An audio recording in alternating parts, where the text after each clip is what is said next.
Hey folks, welcome back. I'm at Main Street Bookends in Warner, and with me today is Diane. I'll get used to it. It's Dr. Diane Sleasmen now. Dr. Diane Sleasmen now. And again, off the market, guys. You know, rip up that number out of your book. Gone. Anyways, Diane, welcome. I wasn't in too many books.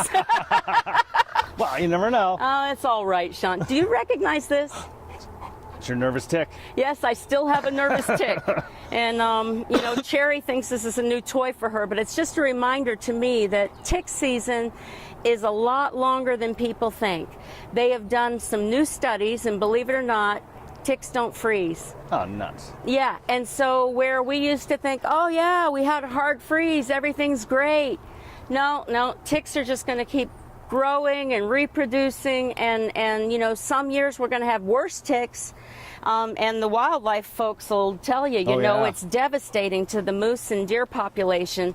But I want to tell you about a few things that are really important about Lyme disease, because you guys know I'm a mom first and I'm a veterinarian second. Right. And so my number one thing is, what can I do to protect the kids and the fur kids? So one of the new things that has just come out is a pill. It's a NexGard. It's made by the makers of HeartGard, and it's a chewable pill. It comes in a flavoring, so it's not going to cause any dogs that have allergies to have problems. Yep. And you give it once a month. Well, that's what these guys are taking. Cherry loves it. She would love the whole box if I would give it to her, and she doesn't need that. But you give that along with the heartworm prevention once a month. And I personally treat heartworm all year round. Right. That way I'm protecting them. I've had mosquitoes in January come out. And I also, you know, we've got so many wild canines around, I don't want them to pick up hookworms and roundworms, things like that. As far as the flea and tick protection, this eliminates any of the topical stuff we used to use, like Frontline or a collar around their neck, and it has been outrageously effective. I have not had one single dog vomit on it or have any kind of adverse reaction at all, and it kills the ticks within an hour of the tick biting the dog. Oh, no kidding. Wow. So that means no chance breeders for transmission for Lyme disease. Because, of course, we're learning all the time, all right?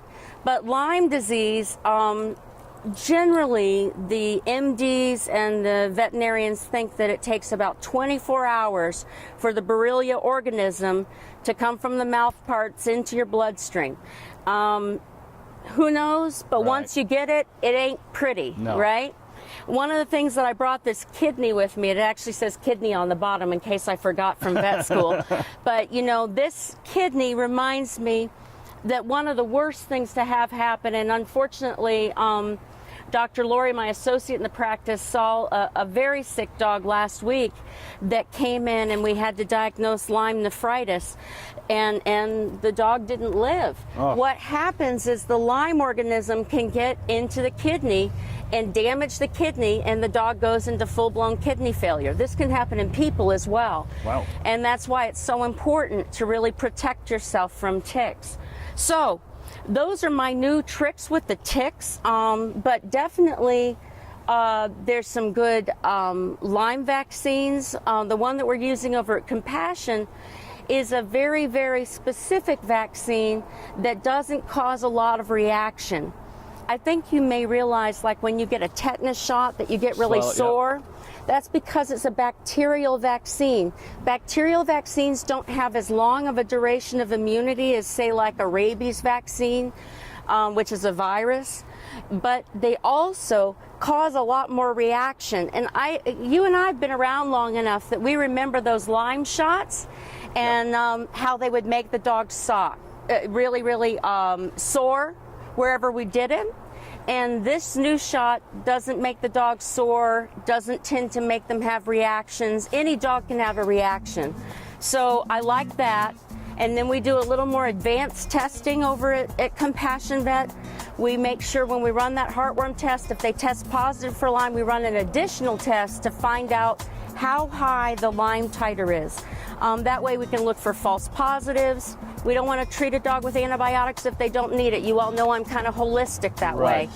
And but if they need antibiotics, better believe that this vet's going to get them in there. Well, good to know. Diane, thank you so much. That's your local view. Now back to you.